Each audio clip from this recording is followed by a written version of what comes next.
করেন, এদেরকে কিন্তু ভোরবেলা পাবেন না, এদেরকে পাবেন হচ্ছে সন্ধ্যার পর থেকে অ্যাভেলেবেল। ওই আরামের সময়টা এরা বিসর্জন দেয় না। এবং বাংলাদেশে তো অনেক কিছু এখন তথ্য আমরা পাইতেছি যে আসলে ফিফায় কি করতেছে, ইনফান্তিনো কার কাছে টাকা হচ্ছে।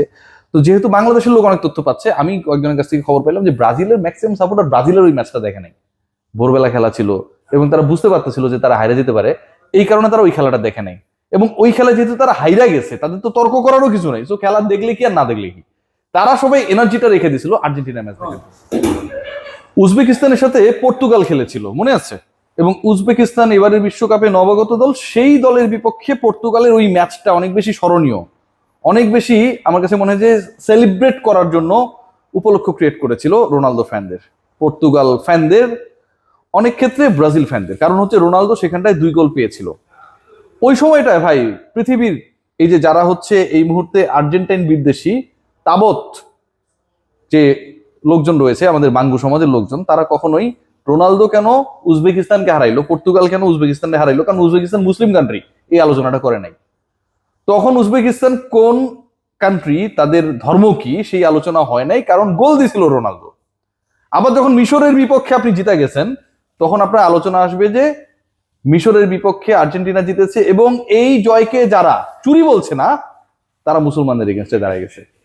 সো এই যে একটা ভণ্ডামি, লাম্পট্য, চরিত্রহীনতা, বাটপারি, টাউটারি, এই জিনিসটা আমার কাছে মনে হয় যে একটা গ্রুপের মধ্যে প্রবল ভাবে কাজ করছে। এবং এই গ্রুপটার চরিত্র মানে এতটাই পিচ্ছিল ভাই, এখানটা যে কেউ পিছলে পড়বে, হাতিও পিছলে পড়বে।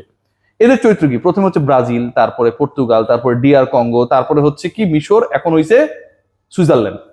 সুইজারল্যান্ডের বিপক্ষে যখন আবার খেলবে, সুইজারল্যান্ড কিন্তু কোনো মুসলিম কান্ট্রি না, কিন্তু সুইজারল্যান্ডে তারা হচ্ছে আবার সাপোর্ট করবে। এই যে জাতিসংঘ কোনো সমাধান করতে পারে না ফিলিস্তিন ইস্যু, জাতিসংঘের সদর দপ্তর কই, নিউ ইয়র্কে। জাতিসংঘের অধিকাংশ সংস্থার সদর দপ্তর কই, সুইজারল্যান্ডে, জেনেভায়। তো এরা তো কোনো সমস্যার সমাধান করতে পারে না, কিন্তু সুইজারল্যান্ডকে এরা সাপোর্ট করবে। তখন আবার এই মানবতা, এই আলোচনাগুলো আসবে না। যে ডিসকাশনটা করতে চাই আসলে বাঙ্গুদের জন্য, এই ডিসকাশনটা খুব জরুরি। নিয়ম না জানলে অনেকেই অনেক কান্নাকাটি করে, এবং এই কান্না করাটাই স্বাভাবিক। ধরেন আপনি পড়াশোনা করছেন, হ্যাঁ, পরীক্ষায় অঙ্ক আসছে, সেই অঙ্কটা আপনি করতে পারেন নাই। এখন বাসায় এসে যখন আপনার বাপ মানে ব্যাট নিয়ে আপনার পেটানোর জন্য মানে একদম পশ্চাৎ দেশটা লাল করে দিবে, এই অবস্থা যখন ইয়ে করছে, তখন বললো যে আমি তো এই অঙ্কটা পারিনি, কারণ স্যার আমাকে এই নিয়মটা শিখায় নাই। আপনি কিন্তু বেঁচে গেছেন, কারণ আপনি নিয়ম জানেন না। সো যারা আসলে এরকম ভ্রাম্যমান সাপোর্টার, আমি বলেছিলাম যে এরা আসলে বঙ্গবাজারের অস্থায়ী মার্কেটের মতো, যে যখন একটু ফাঁকা হয় তখন ওইখানে গিয়ে দোকান দিয়ে বসে পড়ে, বুঝছেন, আবার যখন মাইর খায় তখন কিন্তু চলে যায়। তো এই লোকগুলোর অবস্থাটা আপনি দেখেন যে এরা যেসব কথাবার্তা বলে, এই কথাবার্তাগুলো কেমন লাগে। একজন বললো যে বাংলাদেশ থেকে নাকি কয়েক লক্ষ কোটি টাকা ট্রান্সফার করা হয়েছে ফিফার কাছে আপনাদের 70 মিনিটস, এবং ওই কয়েক লক্ষ কোটি টাকা পাবার পরে জিয়ান্নি ইনফান্তিনো যখন দেখছে সুইফট অ্যাকাউন্টে টাকা পয়সা ঢুকছে, তখন হচ্ছে এনশিওর করছে যে কোনোভাবেই যেন এই ম্যাচটা আর্জেন্টিনার বাইরে না যায়। বাংলাদেশ ফুটবল ফেডারেশন ভাই নিজেরা ফিফার অনুদানে চলে, এবং কয়েকদিন পর এই টাকা চুরি বাটপারি করার জন্য সালাউদ্দিনদের বিরুদ্ধে ফিফা নোটিশ জারি করে। সেই বাংলাদেশ থেকে নাকি কয়েক লক্ষ কোটি টাকা ফিফাকে পাঠাইছে, যারা নিজেদের ফুটবলে উন্নতি করতে পারে না। চিন্তা করতে পারেন এই যে কথাবার্তাগুলো বলে মাননীয় প্রধানমন্ত্রী তারেক রহমান, এই লোকটার একটু প্লিজ জিজ্ঞাসাবাদ করেন, কারণ ওনার কাছে তো এক্সক্লুসিভ কোনো ইনফরমেশন থাকতেও পারে যেটা আমরা জানি না। সো এই কয়েক লক্ষ কোটি টাকা যদি সত্যি সত্যি ট্রান্সফার, এটা তো দেশের জন্য আমার কাছে মনে হয় একটা বিশাল লস হয়ে যাবে। গতকালকের ম্যাচটা যদি আপনি খেয়াল করেন, যে এই মুহূর্তে এবারের বিশ্বকাপের সবচেয়ে ইম্পর্টেন্ট টিম বা ব্যালেন্স টিম মোর দেন আর্জেন্টিনা, এটা আপনি বলতেই হবে, সেটা হচ্ছে ফ্রান্স, রাইট? এখন এই ফ্রান্সকে যদি ঠেকাইতে হয়, মানে আর্জেন্টিনাকে চ্যাম্পিয়ন করতে গেলে তো আসলে এই মানে অন্য দলগুলো আসলে ইম্পর্টেন্ট না, আপনাকে কি করতে হবে, আপনাকে ফ্রান্সকে ঠেকাতে হবে। ফ্রান্সকে ঠেকাতে পারলে your championship is ensure. So ফ্রান্সকে যদি ঠেকাইতে হয় এবং আর্জেন্টিনাকে যদি জিতাইতে হয়, আর্জেন্টিনাকে যেই ম্যাচটাই জিতাইতে হবে, আইরা গেলে কিন্তু আর্জেন্টিনা বাদ, সেখানটায় কি আপনি ফ্রান্সের একটা রেফারি দিবেন? মানে এই ফ্রান্সের রেফারির কাছেও কি আসলে, আমি তো জানি না যে তার কাছে মোবাইল ছিল কিনা, যে বাংলাদেশ থেকে কয়েক লক্ষ কোটি টাকা পাঠালো, সেই টাকাটা আবার সে মোবাইলে দেখলো, দেখে টিকা হচ্ছে বললো যে ঠিক আছে ভাই, এখন থেকে ডিসিশন গুলো সব আর্জেন্টিনা ফেভারে যাবে। এটা সম্ভব? মানে আমি যাকে থ্রেট মনে করতেছি তার একজন প্রতিনিধি আমি আমার গুরুত্বপূর্ণ ম্যাচে, যে ম্যাচে আমি 2 নম্বরই করবো, সেখানটা রেখে দিতেছি। কলম্বিয়ার সাথে যে ম্যাচটা হয়েছিল গতকাল সুইজারল্যান্ডের, আর্জেন্টিনা ম্যাচের পরে trust me or not, Giani Infantino ওই ম্যাচের রেফারিকে ফোন করছে। সত্যি কথা, বাঙ্গুরা এটা নিয়ে হাসাহাসি করেন না, কারণ আপনারা তো এটাই বলতে চাচ্ছেন, আমি আপনাদের পক্ষে চলে গেলাম জান। এবং ফোন করে বলছে যে কোনোভাবেই কলম্বিয়া যেহেতু কোপা আমেরিকায় মানে আর্জেন্টিনারে কষ্ট মষ্ট দিছিল, কোনোভাবেই যেন আসলে সুইজারল্যান্ড না হারে, এই ম্যাচে সুইজারল্যান্ডকে জিতে হবে। সুইজারল্যান্ডকে জেতার পর সুইজারল্যান্ড আর্জেন্টিনা মুখোমুখি হবে, আর্জেন্টিনা তাহলে সেমিফাইনালে চলে যাবে। খেয়াল করে দেখুন এই যে টাকা পয়সার হিসাবটা আসছে, লিওনেল মেসি টাকা দিয়ে কিনে নিছে, লিওনেল মেসি অনেক টাকা রয়েছে, হিজ মাফিয়া, এটা সেটা। আচ্ছা, ক্রিস্টিয়ানো রোনালদো, মানে আপনি যদি ওয়ার্ল্ডের যদি একটা ট্যালি করেন যে সবচেয়ে বেশি টাকা পয়সাওয়ালা অ্যাথলেটকে, লিওনেল মেসির উপরে বা পৃথিবীর যে কোনো অ্যাথলেটের উপরে যেই মানুষটাকে আপনি সবসময় পাবেন সেটা হচ্ছে ক্রিস্টিয়ানো রোনালদো।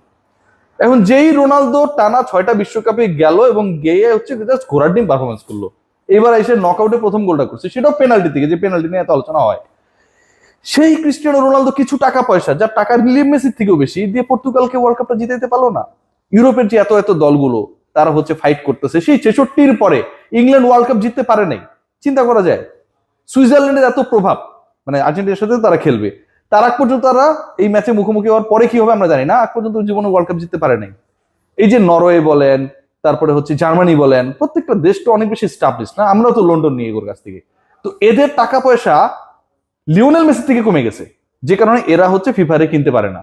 আবার ফিফার যেই লোকটা হচ্ছে বিভিন্ন জায়গায় বিক্রি হয়, জিয়ানি ইনফান্তিনো, তিনি আবার সুইডেনের নাগরিক, ও আবার ইউরোপিয়ান, কিন্তু সে হচ্ছে টাকা খায় হচ্ছে ল্যাটিনের কাছ থেকে, ইউরোপ থেকে টাকা নেয় না।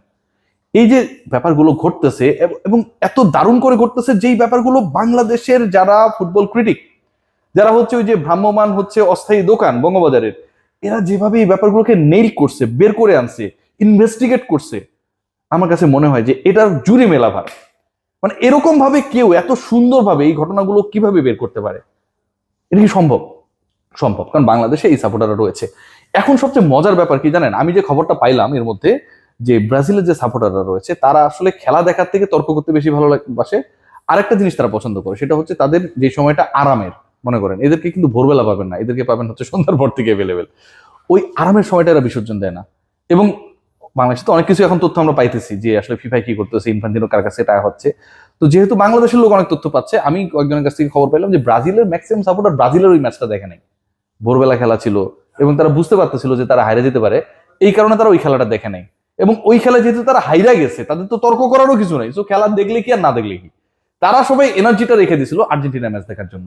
কেপভার্দের বিপক্ষেও তারা ম্যাচ দেখেছে এবং ওটা হচ্ছে হাইয়েস্ট ভিউ, 2.7 বিলিয়ন কিছু একটা হবে। এবং পরের ম্যাচটাও তারা কিন্তু দেখেছে, মানে আমরা যতটা মনোযোগ দিয়ে দেখেছি, টেনশন নিয়ে দেখেছি, ব্রাজিলের সাপোর্টাররা ভাই বিশ্বাস করেন, আমার কাছে মনে হচ্ছে they are the real fan of Argentine football, they are the real fan of FIFA. কারণ এই খেলা যত বেশি মানুষ দেখবে, ব্রডকাস্টাররা তত বেশি রেভিনিউ ফিফারে দিবে, জিয়ানি ইনফান্তিনো কোষাগারটাকে তত হাই লেভেলে নিয়ে যেতে পারবে। তো যারা আসলে এত সমস্যা নিয়ে কথা বলছে, they are the real fan of FIFA.